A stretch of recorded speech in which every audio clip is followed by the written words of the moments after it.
आज हम अध्ययन करेंगे चरणदास जी के बारे में। आप लोगों ने नाम सुना हुआ है चरणदास जी का? जी सर। Very good. अगर आप राजस्थान से संबंधित हैं तो निश्चित रूप से आप लोगों ने सुना होगा, और खास तौर से जो अलवर से संबंधित है उन्होंने तो सुना ही होगा। चरणदास जी भारत के उन महान संतों की परंपरा में हैं जो 18वीं सदी में यहाँ पर अपना धर्म का और समाज सुधार का और भगवत मिलन के लिए लोगों में समन्वय और शांति पैदा करने के लिए, सत्य अहिंसा का पाठ पढ़ाने के लिए, क्योंकि संतों का मूल काम यही है हर आदमी एक दूसरे से प्रेम करे। और जब हर आदमी एक दूसरे से प्रेम करेगा तो स्वाभाविक बात है कहीं पर द्वेष या हिंसा की तो बात हो ही नहीं सकती। जो प्रेम नहीं करेगा तभी द्वेष और हिंसा की बात की जा सकती है। तो चरणदास जी 18वीं सदी में इस तरह का कार्य कर रहे थे।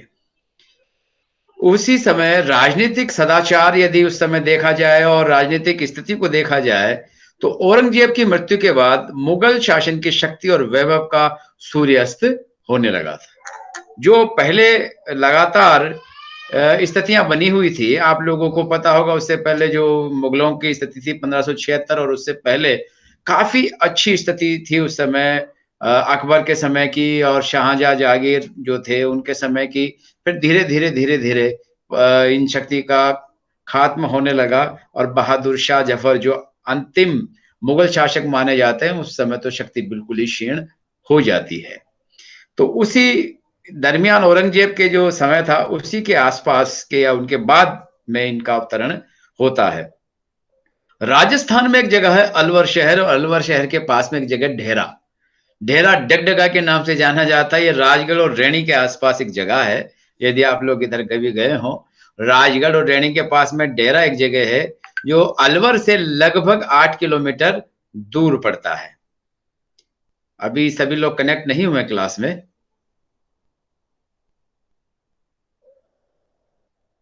चलिए ठीक है।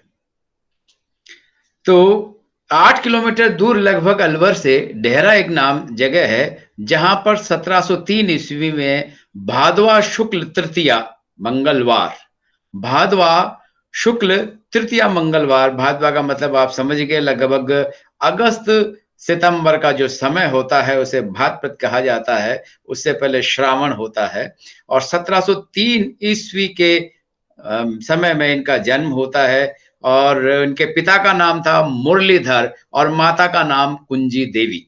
माता का नाम क्या था?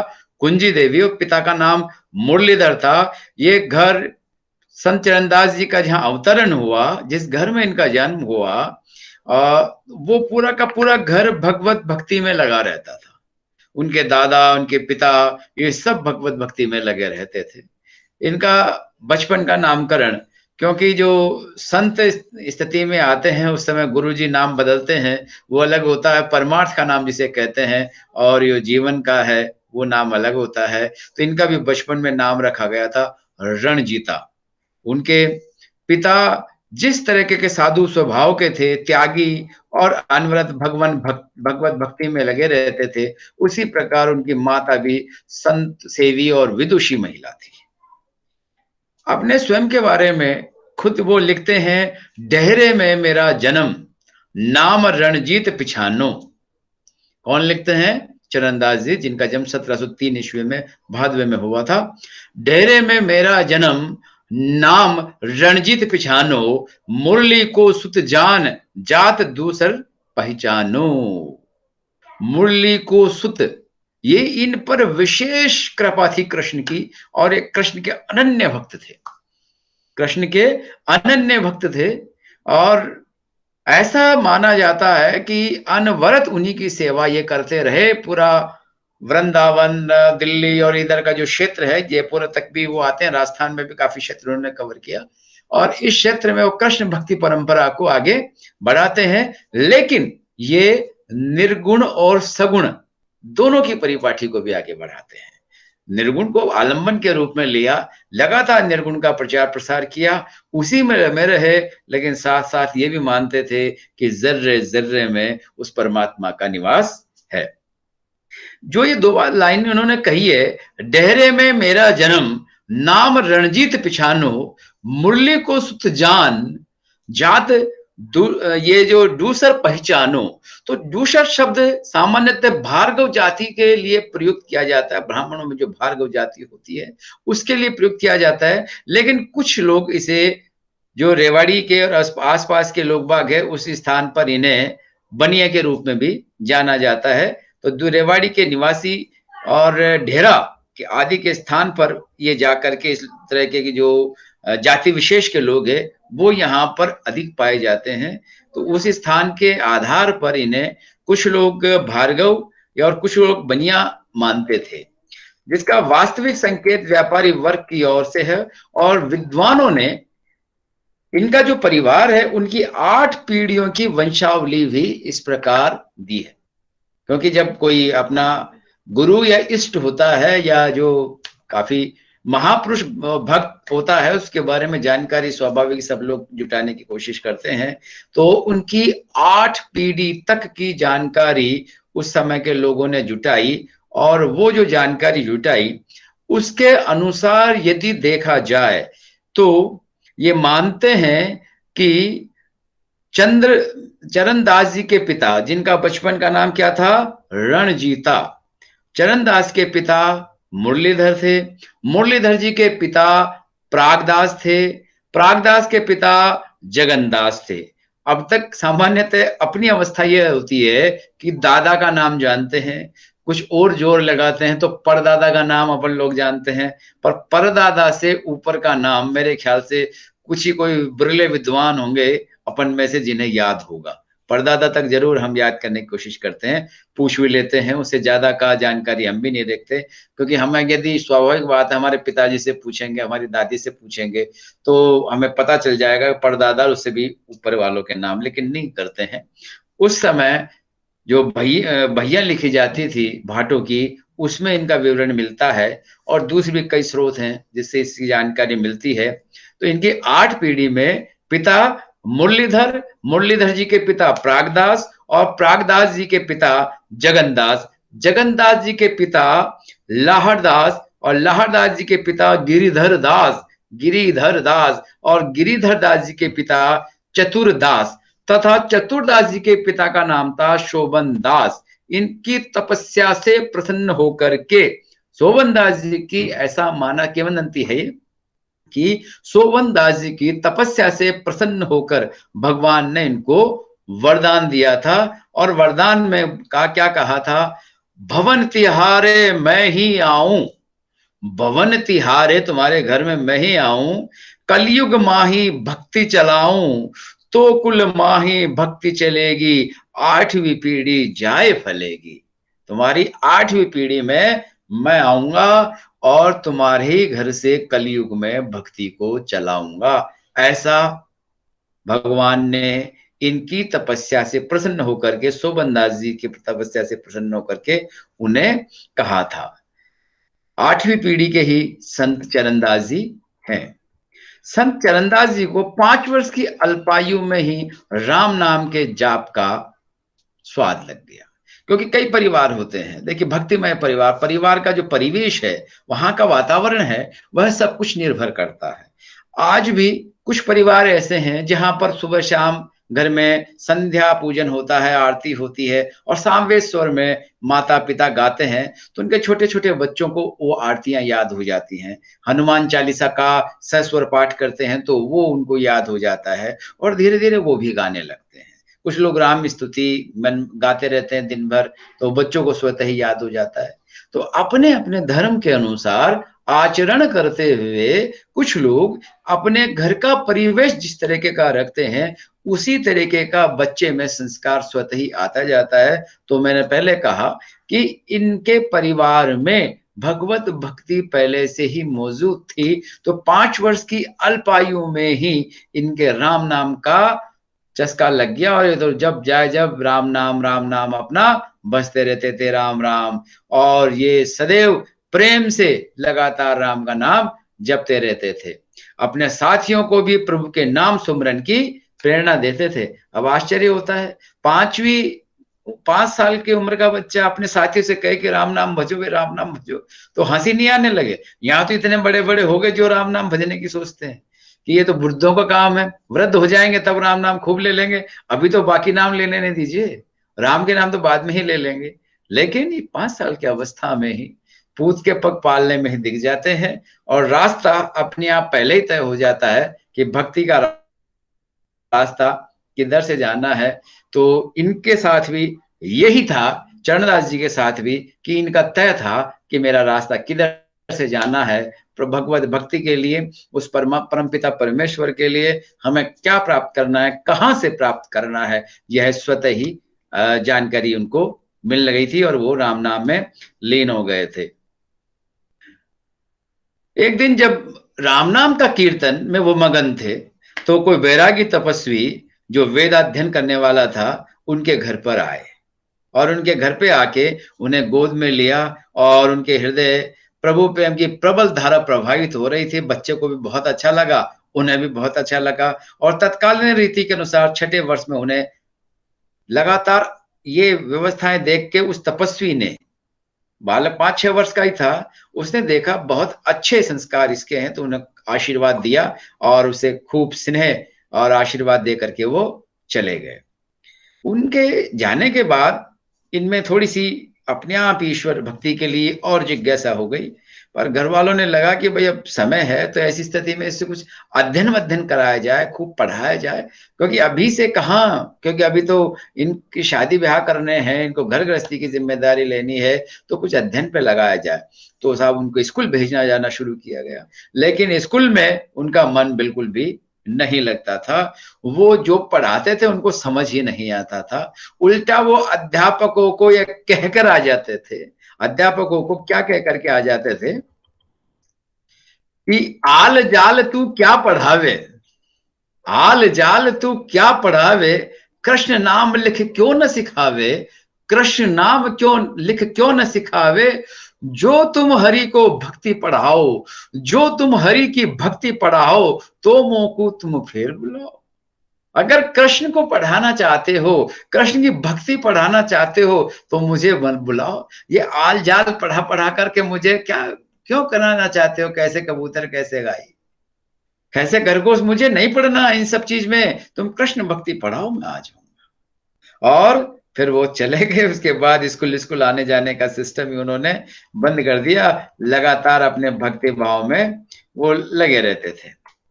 रणजीत जब 8 वर्ष की आयु में थे, तब एक दिन उनके पिता जंगल में एकांत साधना करते हुए अचानक विलुप्त हो गए, लोप हो गया, चले गए कहीं, या जैसा भी हुआ ऐसा मिलती है जानकारी। पता नहीं क्या रहा कि जब रणजीता 8 ही साल के थे, पिता चूंकि भगवत भक्ति में लगे हुए थे, वो एकांत साधना से ही लीन हो गए। इस घटना के कुछ महीने बाद ही उनके दादा प्रागदास और दादी यशोदा का भी अचानक निधन हो गया। बड़ा वज्रपात हुआ इनकी माँ कुंजी देवी पर पति के बाद सास ससुर की छाया भी सिर से उड़ जाने से कुंजी देवी पर बहुत आघात हुआ। लेकिन किसी तरीके से वो रणजीता का पालन पोषण करना था, अपने माता के दुखी हृदय का प्रेम पर बहुत वो मरहम लगाने की कोशिश करते थे चरणदास की, किसी तरीके से माँ का दुख हल्का हो, वो उनकी चुप्पी को तोड़ना चाहते थे, लेकिन ऐसा नहीं हुआ। और आखिरी में जब ये सब असहनीय हो गया, बहुत ज्यादा परेशानियां आने लगी, तब कुंजी देवी देहरा जो अलवर में था, वहां से अपने पीहर दिल्ली चली जाती हैं। इनका पीहर दिल्ली था, और दिल्ली में रणजीता के नाना भिखारी दास जी, जो शाही दरबार में उच्च पदाधिकारी थे, शाही दरबार जो था उस समय, उसमें उच्च पदाधिकारी थे, उन्होंने कुंजी देवी के वहां रहने खाने की सारी अच्छी व्यवस्था कर दी, और साथ ही ये कोशिश की कि रणजीता को उच्च अध्ययन करा करके वो कहीं दरबार में नियुक्ति करा दें और दरबार में रहने की व्यवस्था वो करा दें। इस तरह का प्रयास उन्होंने किया, और उनको अरबी फारसी भाषा सिखाने के लिए एक जो मौलवी साहब होते हैं जिनका नाम कादिर बख्श था, कादिर बख्श था मौलवी साहब, उनको रख दिया। उन मौलवी ने भी रणजीत को पढ़ाने का भरसक प्रयास किया, खूब मेहनत की, पर उनकी तो अध्ययन ही दूसरा लगा हुआ था, कृष्ण नाम, राम नाम। उस तरह के अध्ययन के अलावा दूसरा अध्ययन उनके दिमाग में फिट होने वाली स्थिति में नहीं थे। उस समय छोटी ही उम्र में विवाह करने का भी था। कोशिश की गई, इनको खूब उनके नाना ने समझाया किसी भी तरीके से, माँ ने समझाया, लेकिन वो नहीं माने। बार बार खूब धर्म ग्रंथों का उदाहरण दे करके कि भाई राष्ट्र ऋण, मातृ पितृ ऋण ये तो चुकाने ही पड़ते हैं, गुरु ऋण चुकाना ही पड़ता है। तो तुम अगर वंश को आगे नहीं बढ़ाओगे तो तुम्हारा जो मातृ पितृ ऋण है वो कैसे उऋण होगे उससे। खूब समझाया, लेकिन वो भी अपने तर्क दे देते थे कि ये जीवन नश्वर है। मनुष्य जन्म का मूल उद्देश्य आदि उल्लेख कर करके बता देते थे कि मूल उद्देश्य जीवन का परमात्मा की प्राप्ति है, भगवत भक्ति है, मानव मात्र की सेवा करना है। तो ऐसी स्थिति में मैं अकेला ही रहूंगा, मुझे किसी परिवार की आवश्यकता नहीं है, मैं नहीं बसाना चाहता था। मेरा मन प्रभु भक्ति में इतना लीन हो चुका है कि मेरे लिए गृहस्थ धर्म निभा पाना असंभव है। मैं किसी भी सूरत में गृहस्थ धर्म नहीं निभा सकता हूँ। और 10 वर्ष की अल्पायु में उनके हृदय में, रंजीता के हृदय में प्रभु प्रेम की लहरें खूब जोर लगाने लगी और वो सोचते थे कि अब तो कहीं न कहीं भगवान की प्राप्ति करने की कोशिश करें। और साधु संतों की संगति, भजन मंडलियों में सम्मिलित होने के लिए उत्सुक रहते थे। भूखे प्यासे गरीब लाचारों की सेवा, सहायता में उनकी विशेष रुचि थी। उनका ध्यान एक ही लक्ष्य पर केंद्रित था और वह था परमात्मा प्राप्ति। प्रभु प्रेम में उनकी आंखों में प्रेमाश्रुओं की झड़ी लगी रहती थी और वे अपने खाने पीने, पहनने सोने तक की सुध-बुध खो देते थे। और ये पराकाष्ठा होती है जब आंखों में आंसू अपने प्रभु को प्राप्ति करने के लिए, अपने गुरु को प्राप्ति करने के लिए, अपने इष्ट को प्राप्ति करने के लिए आने लग जाएं, जब उसे दीन दुनिया की खबर खत्म हो जाए, क्योंकि रो वही सकता है जिसको दुनिया का डर नहीं हो। लोग बाग तो समझेंगे कि मैं भगवान की याद में रो रहा हूं, दुनिया मुझ पर क्या कहेगी, हंसेगी, बावड़ा हो गया, रो रहा है।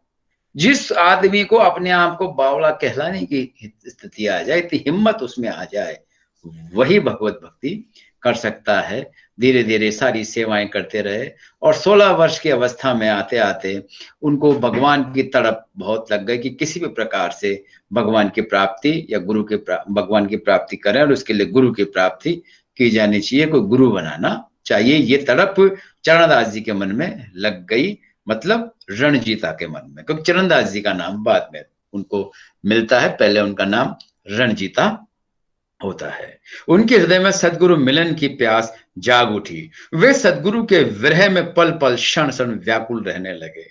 क्या कहते?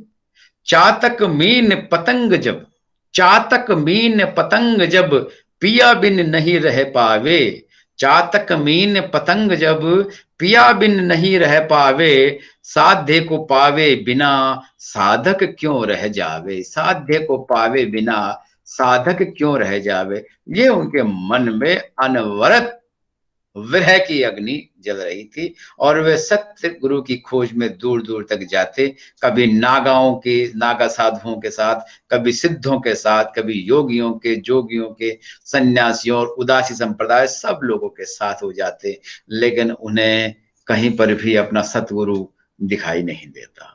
उनके विचारों से वो इतना भाव नहीं हो पाते, जिनके साथ वो जाते उनकी तो उधेड़ बुन अलग ही तरीके से लगी रहती है। पर कहते हैं कि जब गुरु को शिष्य बनाना होता है तो गुरु भी अपना खोजना शुरू कर देता है और शिष्य को जब तक पकने देता है कि भाई इसको और अभी परीक्षाएं लेता रहता है, परोक्ष रूप से कहीं कहीं से दृष्टि डाले रखता है।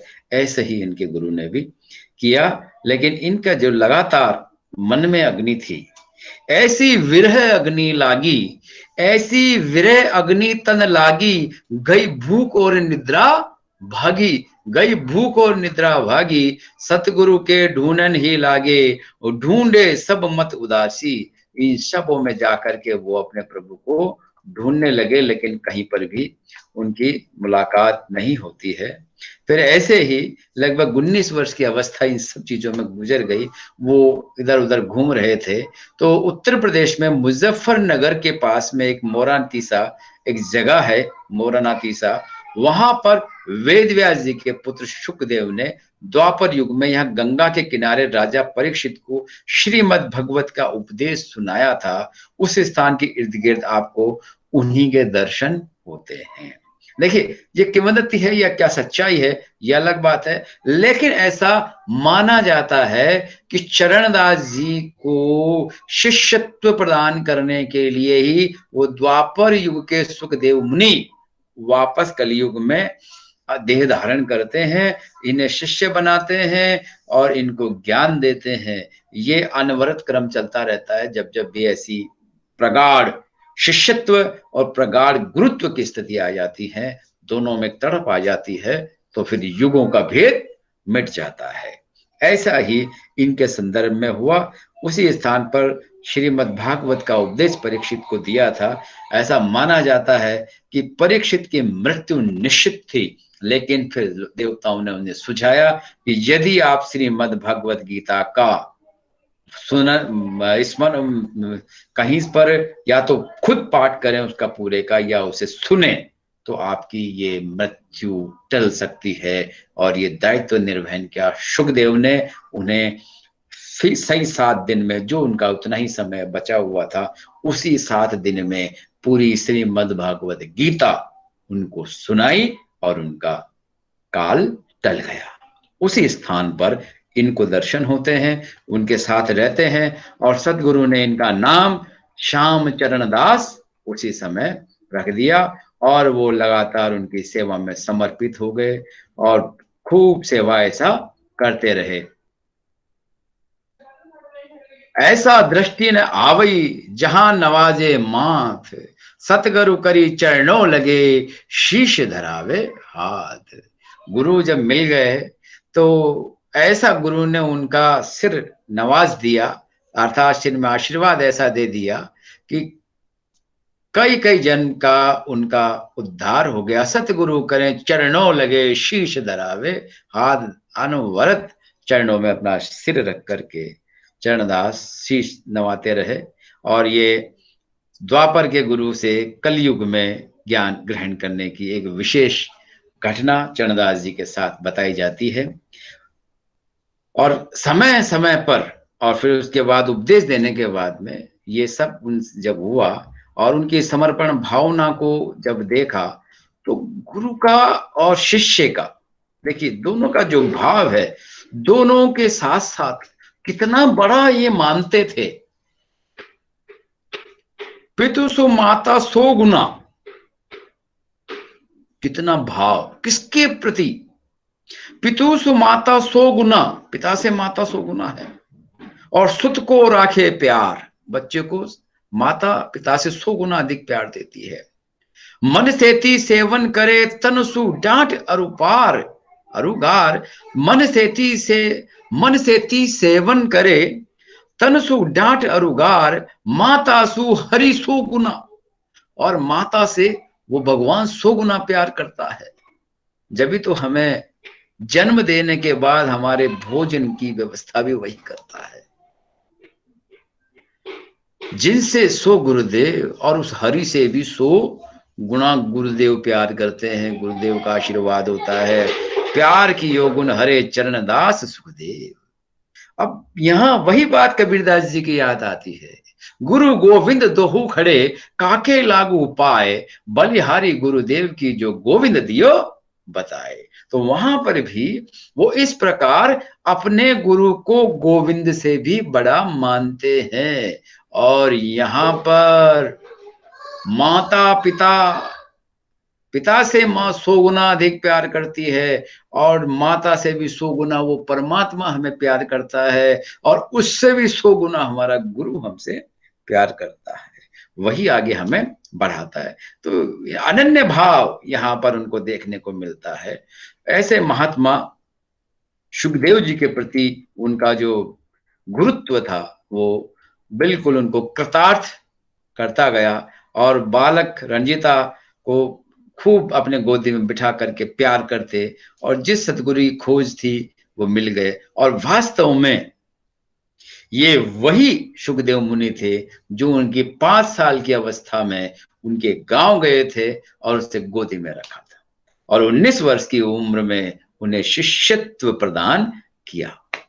उस समय से, क्योंकि राग फ्रीक्वेंसी मैच उसी समय से हो गई थी, बस वापस नेटवर्क से दोनों गायब हो गए थे, फिर एक नेटवर्क में आया, फिर फ्रीक्वेंसी मैच हो गई। ऐसे चला, और ऐसे ही आंसुओं से भरे नेत्रों से सदगुरु के चरण कमलों में माथा टेकते हुए स्वयं को गुरु चरणों में समर्पित कर दिया।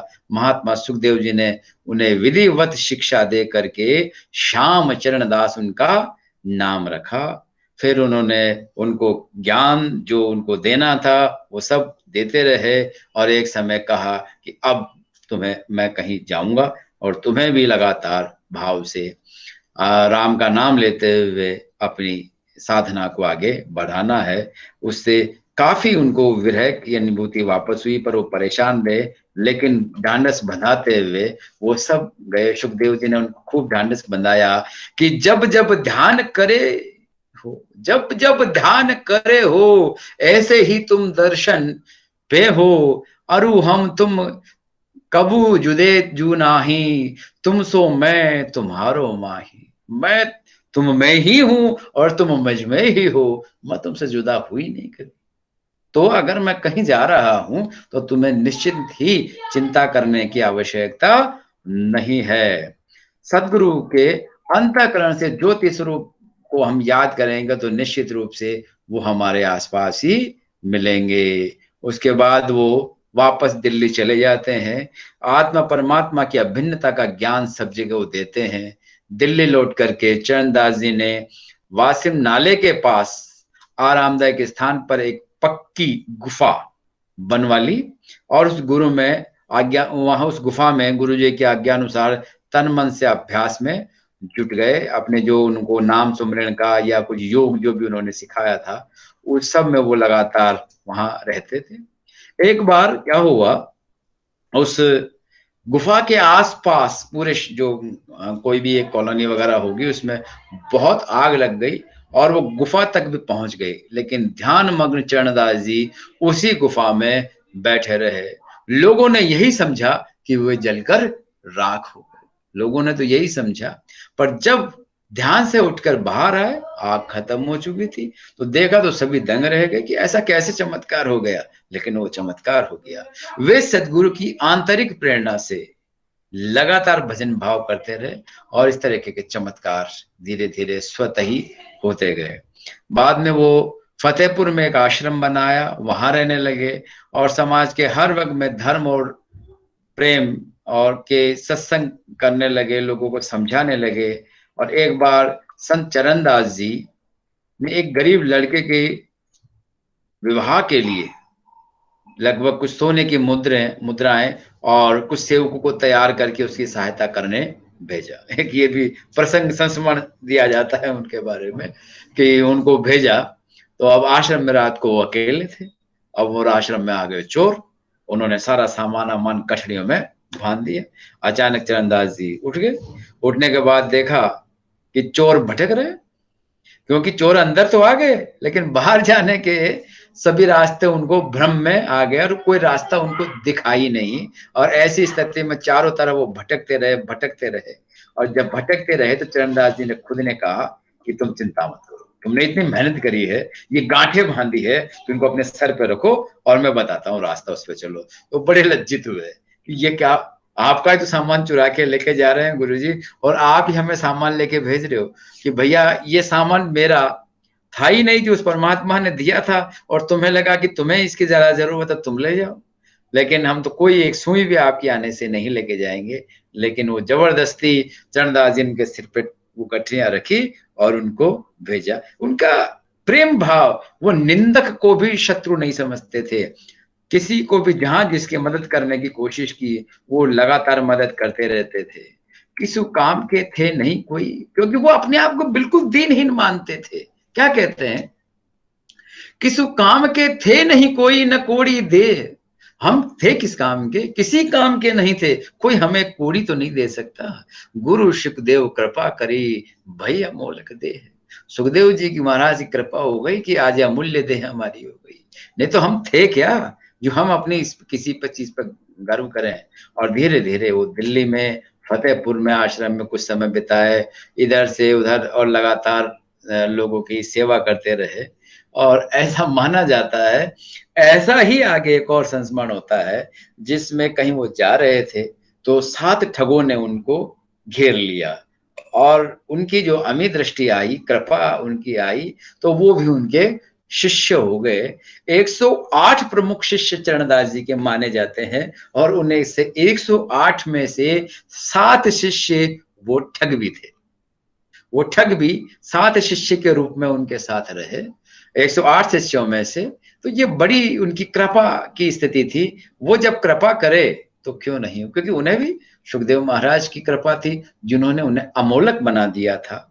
जो कुछ करने योग्य नहीं थे, न कुछ किया न कर सके न करने जोग शरीर, न कुछ किया न कर सके न करने जोग शरीर, जो कुछ किया ते प्रभु किया ताते भया दास कबीर। कबीर भी यही कहते हैं, क्योंकि जितनी विनम्रता के साथ अनन्य भक्ति हम जब करते हैं, क्योंकि भक्ति में यदि विनम्रता नहीं है, यदि भक्ति में हम ये माने कि ये चमत्कार मैंने कर दिया या ये बात मैंने कर दी, तो वहीं खत्म है वो, क्योंकि करने वाला कोई और है, देनदार कोई और है। देते रहे दिन रैन, लोग भ्रम हम पर करे याते नीचे रहे।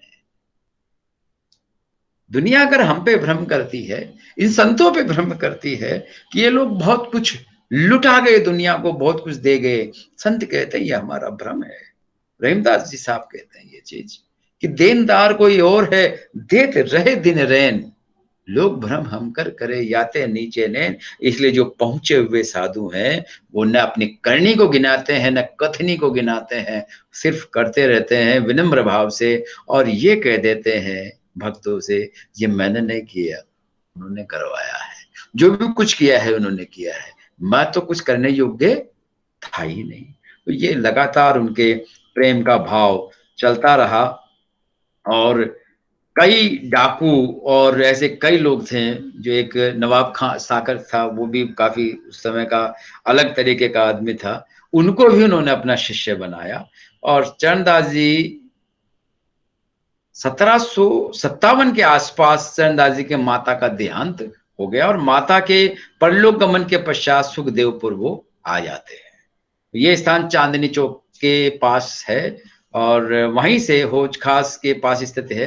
चरणदास जी अनेक स्थानों पर यात्रा करते हैं, परंतु उनका कार्य क्षेत्र दिल्ली और उनके आसपास ही अधिक रहा। नादिर शाह के भारत पर आक्रमण हुआ था, उसके बारे में भी एक किंवदंती है कि चरणदास जी ने नादिर शाह के भारत आक्रमण के 6 महीने पूर्व ही आक्रमण की तिथि मोहम्मद शाह की हार के बारे में बता दिया था और नादिर शाह द्वारा राज्य वापस लेकर लौट जाने की तिथि, किसी को भी पहले तो मोहम्मद शाह हारेगा लेकिन फिर भी वह राज्य उसी को वापस दे करके चले जाएगा, आदि कई महत्वपूर्ण बातों की जानकारी अपने सेवकों को उन्होंने दे दी थी। उनकी इस भविष्यवाणी को सुनकर नादिर शाह ने उनको जेल में डाल दिया था कि 6 महीने पहले ही इसने बता दिया कि मैं आक्रमण करूंगा और ये होगा और वो होगा। लेकिन फिर क्या हुआ, उन्हें जेल में डाल दिया और उसी रात्रि को नादिर शाह जहां सो रहा था, अचानक उनके सिर पर चरणदास जी का पैर आकर के गिरता है, पैर से वो मारते हैं ठोकर। उन्हें डर व्याप्त हो जाता है कि जिसको जेल में बंद किया था वो यहां मौजूद है, क्षमा मांगता है और फिर धीरे धीरे लगातार उन्हीं का हो जाता है। समय याचना करने के बाद कई जागीर कई गांव सब उनको दे देते हैं कई जगह से कि आप तो, क्योंकि इनमें भी ये लगता है कि ये पहुंचे हुए फकीर हैं, पहुंचे हुए साधु हैं, तो उनको लगा और उन्होंने सारा कुछ जो उस समय कई गांवों की जागीरें उनके पास थी वो उनको दे दी और लगातार उनके बताए अनुसार काम करते रहे। लगभग 79 वर्ष की आयु पूरी स्वधाम पधार गए और उनके जाने की इच्छा पहले ही उन्होंने प्रकट कर दी। 79 वर्ष की अवस्था में 1839 विक्रमी में लगभग उनका जाने का जो समय था उन्होंने पहले बता दिया था, और उन्होंने अपना शरीर छोड़ दिया 1839 विक्रमी मार्गशीर्ष को सप्तमी को, अपनी शरीर को, इस लीला को वो पूरे पंचतत्वों में विलीन कर दिया।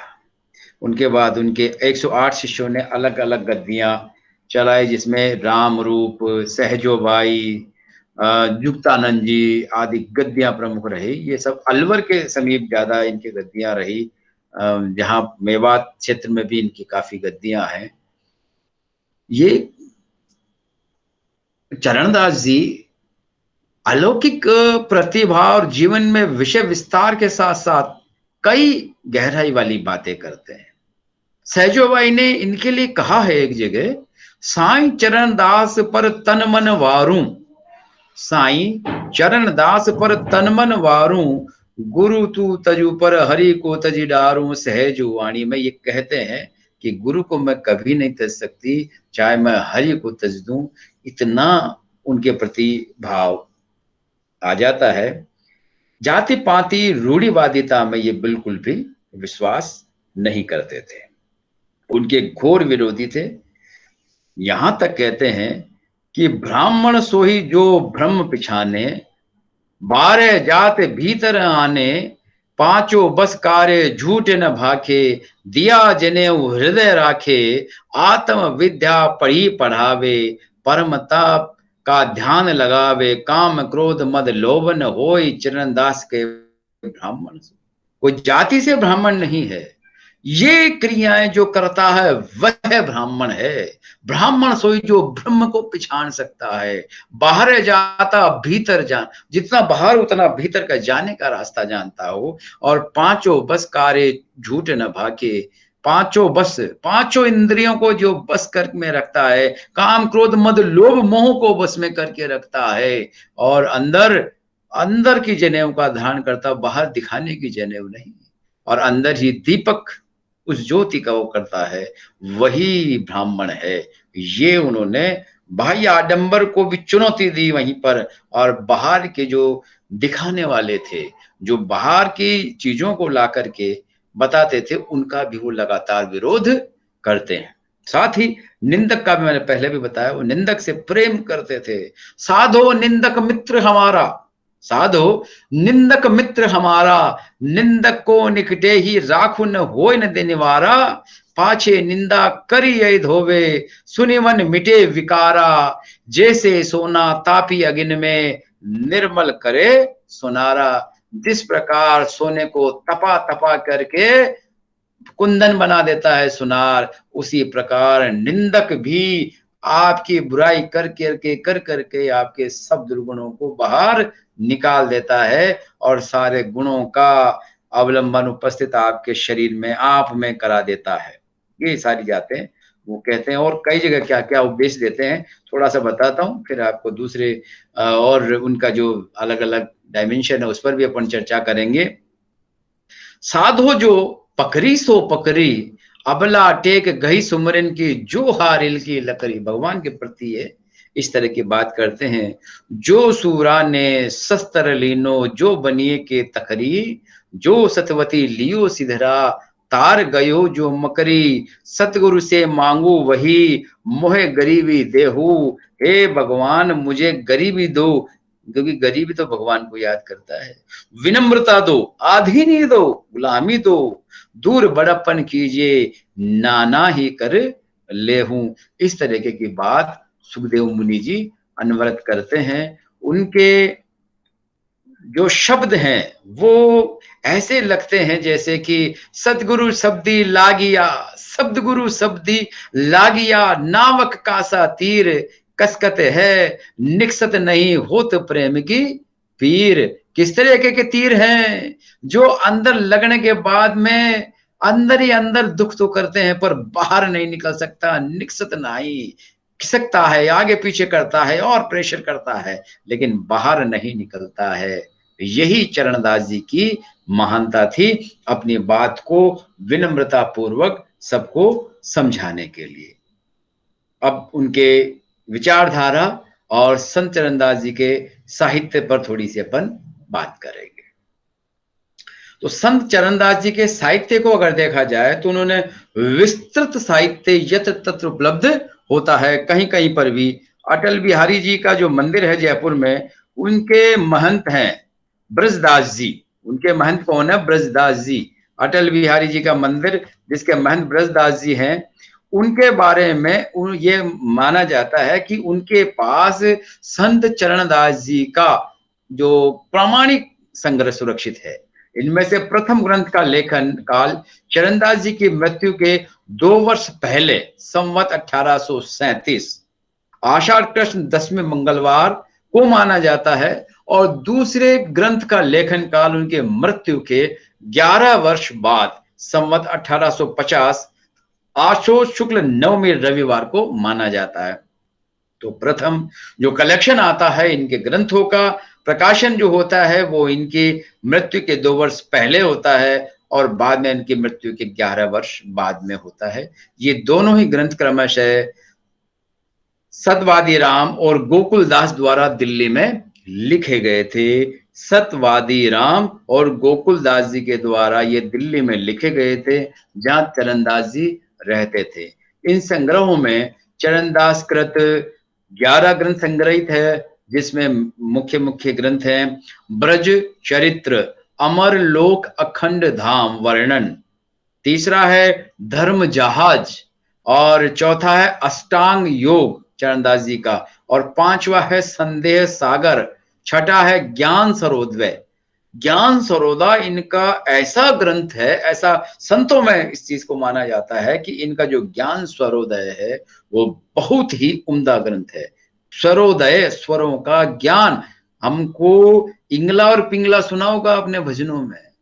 हमारी जो नासिका से श्वास आता रहता है, दाई नासिका से बाई नासिका से, आप कभी भी ये हाथ लगा के देखना, ऐसे हमारी नाक 24 घंटे बराबर नहीं चलती है। कुछ समय हमारी दाई नासिका से हवा तेज आती है, कुछ समय हमारी बाई नासिका से तेज आती है, और कुछ कुछ समय दोनों से बराबर आती है। और यही साधुओं की क्रिया का आधार बनता है। जब दायां सुर चल रहा है तो ये काम करना है, और जब बायां सुर चल रहा है तो ये काम करना है। दायां सुर सूर्य का प्रतीक है, बायां सुर चंद्रमा का प्रतीक है। छोटे से प्रयोग के रूप में अगर आप कभी करना चाहें, कभी आपको बहुत ज्यादा पानी की तलब हो रही हो और पानी नहीं मिल रहा हो, तो कुछ देर के लिए अपनी दाई नाक को बंद कर लीजिएगा। कुछ देर के लिए अपनी दाई नाक को बंद करके और सांस लेना शुरू कर दीजिएगा। जब दाई नाक को बंद करके आप सांस लेना शुरू करेंगे बाई नाक से, तो आपका बायां सुर चालू हो जाएगा। और जब बायां सुर चालू हो जाएगा तो ऐसी अवस्था में धीरे धीरे धीरे धीरे शरीर में शीतलता स्वतः ही आ जाएगी, और शरीर में शीतलता आने से हमें पानी की आवश्यकता उस समय खत्म हो जाएगी। बहुत ज्यादा यदि शरीर में जल तत्व बढ़ा हुआ है, ठंड लगी हुई है, तो ऐसी स्थिति में बाई नाक को बंद करें, बाई करवट सोएं ताकि दायां सुर चालू हो जाए, और जब दायां सुर चालू हो जाएगा तो शरीर में उष्णता आ जाती है। भगवान ने बड़ा अजीब सिस्टम बनाया है। थर्मोस्टेट जो फ्रिज में होता है, एसी में होता है, टेम्परेचर को मेंटेन करने का, और वही थर्मोस्टेट हमारा यहाँ इन नाक की सांसों के साथ साथ जुड़ा हुआ है। यदि हम एक निश्चित समय तक इधर की नाक से सांस लेंगे, अलग टेम्परेचर जाएगा, इधर की से लेंगे अलग जाएगा। ये कुछ जो पहुंचे हुए हैं अपने अनुसार चलाते हैं, हम जो नहीं जानते हैं उनका ये थर्मोस्टेट चलाता है। ये थर्मोस्टेट अपनी आप बॉडी की आवश्यकता के अनुसार, बॉडी ठंडी होती जा रही है तो दायां सुर चला देता है, बॉडी गर्म हो गई है तो बायां सुर चला देता है। क्या सिस्टम बनाया है भगवान ने, बड़ा जोर का सिस्टम बनाया है। और जब इस सिस्टम में कुछ लोग अध्ययन कर लेते हैं तो वो पार पा जाते हैं, बाकी तो सब ऐसे जैसे आए हैं वैसे चले जाते हैं। हमारे गांव में कहावत है, धरती खूंदने आए तो खूंद के चले जाएंगे। कोई उल्लेखनीय कार्य होना नहीं है। हो जाएगा तो ठीक है, नहीं तो धरती खूंदने आए थे। धरती खूंदने का मतलब है धरती पे वजन बढ़ाना, धरती पे चलाना, दबाना होता है ना, खूंदना। तो धरती को खूंदने आए थे और धरती को खूंद के चले जाएंगे। कोई ऐसा काम नहीं करेंगे जिसे दुनिया बाद में याद करे। ऐसा उल्लेखनीय कार्य चरणदास जी या बड़े बड़े संत कर गए, या फिर बड़े बड़े राजनेता कर गए, या फिर बड़े बड़े वैज्ञानिक कर गए, या कोई और कर गए, उनको फिर भी कोई इनको याद करता है। बाकी लोग तो धरती खूंद के आए, खूंदने आए, खूंद के चले जाएंगे, कोई उन्हें याद नहीं करेगा। तो इनका जो 11 मुख्य ग्रंथ माने जाते हैं, उनमें ज्ञान स्वरोदय 7वां है इनका, पंच उपनिषद, और 8वां है भक्ति पदार्थ, 9वां है मन विरक्त करण गुट का सार, और 10वां है ब्रह्म ज्ञान सागर, 11वां है शब्द। दूसरे ग्रंथ में चरणदास कृत नासकेता लीला नामक एक और ग्रंथ संग्रहित है। संभवतः इस ग्रंथ की रचना संत चरणदास जी के संवत 1837 के बाद में की हुई हो सकती है। इनके अलावा चरणदास के ग्रंथों में 4 संग्रह प्राच्य विद्या प्रतिष्ठान जोधपुर में भी देखने को मिले हैं, जिनमें से एक का लेखन काल संवत 1860 है, जिसमें ब्रज चरित्र, अमरलोक, अखंड धाम वर्णन, धर्म जहाज, भक्ति पदार्थ, मन विरक्त करण, गुटका सार, शब्द आदि ग्रंथ संग्रहित हैं।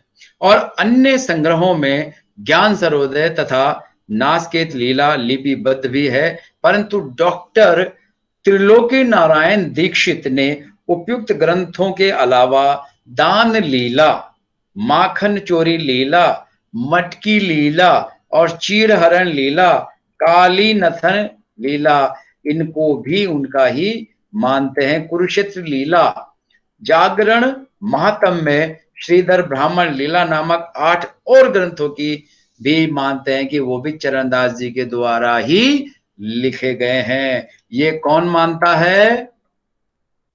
ये कौन मानता है? डॉक्टर त्रिलोकी नारायण दीक्षित मानते हैं कि 8 ग्रंथ भी उन्होंने ही लिखे हैं। ये इनका मानना है।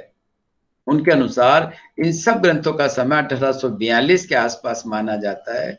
यदि ये ग्रंथ चरणदास कृत होते तो निस्संदेह उपयुक्त 2 जो मूल संग्रहों में संग्रहित होते, जो कि दिल्ली में लिखे गए थे। अतः इन ग्रंथों को चरणदास ग्रंथ स्वीकार नहीं किया जाता, जो त्रिलोकीनाथ जी बताते हैं, उनको उसमें नहीं कंसिडर किया गया है। अब चरणदास जी की विचारधारा पे अपन बात करेंगे। तो चरणदास जी की विचारधारा पे अपन अगली क्लास में बात करेंगे। तब तक के लिए आप चरणदास जी को पढ़ना, ठीक है? जी सर। ओके भाई।